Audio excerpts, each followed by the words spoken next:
623, 16 November 2020. This is number 2. Vice President and Kamala Harris announced the members of their COVID-19 advisory board this past Monday. One of those board members is Ezekiel Emanuel. Ezekiel Emanuel is chair of the Department of Medical Ethics and Health Policy at the University of Pennsylvania and a member of the advisory board, and has stated that he, quote, hopes to die at 75, quote. Now, I don't know if I've mentioned this before, but if you haven't noticed, liberals tend to telegraph all of their moves. If they say they will do something, they won't. If they say they won't do something, then they absolutely will do that. With that in mind, consider the following. Quote, this is from Emanuel, quote, I'm not saying that those who want to live as long as possible are unethical or wrong. I'm certainly not scorning or dismissing people who want to live on despite their physical and mental limitations. I'm not even trying to convince anyone I'm right, he continued. And I'm not advocating 75 as the official statistic of a complete good life in order to save resources, ration health care, or address public policy issues arising from the increases of life expectancy. What I am trying to do is delineate my views for a good life and make my friends and others think about how they want to live as they grow older. In terms of obtaining certain treatments for himself, Emanuel once said that once he reaches the age of 75, flu shots are out.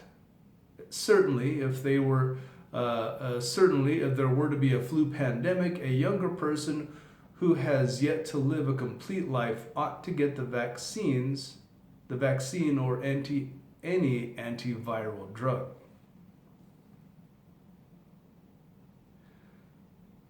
In January 2020, Emanuel wrote another op-ed for The Atlantic in which he described his decision not to seek medical treatment for his 92-year-old father. Emanuel urged that others should follow the same decision that he had. Emanuel, a chief architect of the Affordable Care Act, or Obamacare, affirmed his commitment to expanding healthcare coverage through federal programs. Emanuel teaches a class at the University of Pennsylvania about healthcare reform, which examines the effects of COVID-19 on the American healthcare system. He also teaches a course that considers some of the direction in which the American healthcare system may evolve next. And this is an addition from Technology Review. In October 2014, Ezekiel Emanuel published an essay in The Atlantic called Why I Hope I Die at 75. Because Emanuel is a medical doctor and chair at the University of Pennsylvania's Department of Medical Ethics and Health Policy, as well as a chief architect of Obamacare, the article stirred enormous controversy. Emanuel vowed to refuse not only heroic medical interventions once he turned 35, but also antibiotics and vaccinations. His argument: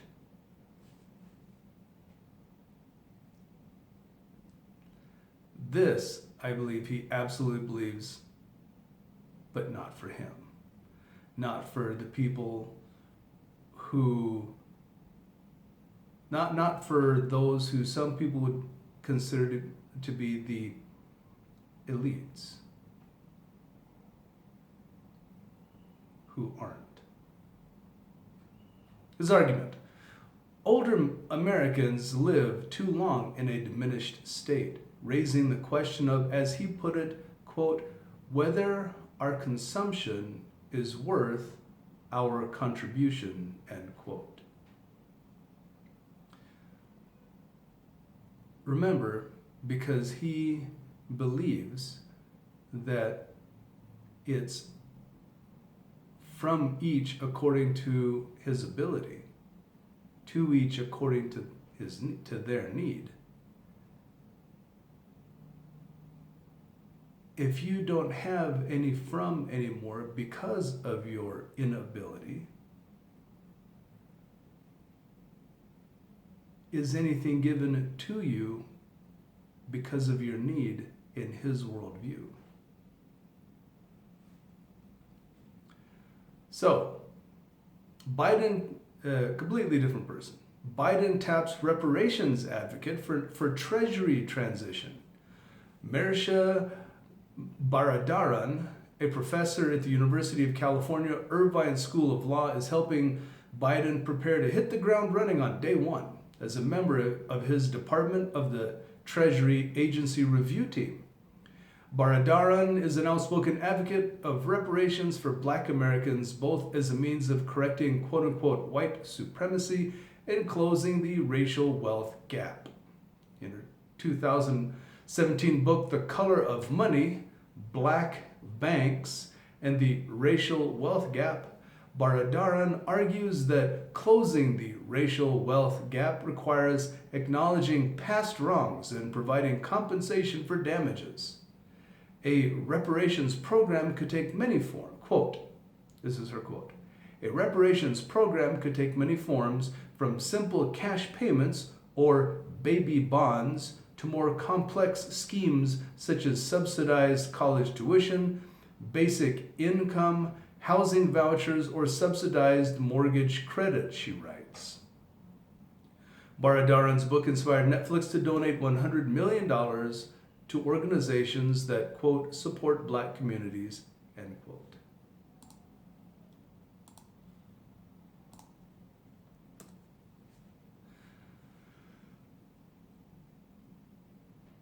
Well, how about money for everybody else? Why are we singling out one community?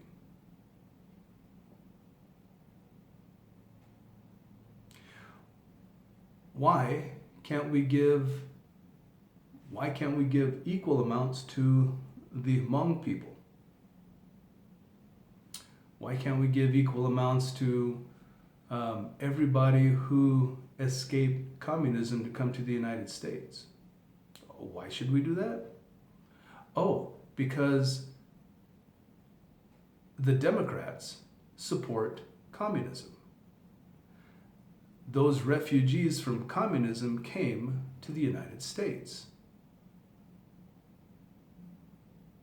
So the Democrats should maybe propose reparations to all of those people who left the very things the Democrats espouse and support.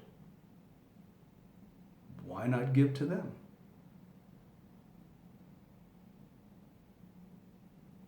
Oh, and basic income?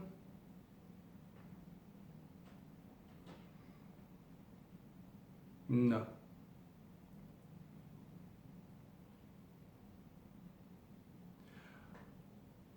Yeah, none of this. None of this. It's going to be interesting to see. Oh, and it's going to be interesting to see who else rounds out the so-called transition team. Yeah. Anyway, Zig23 out.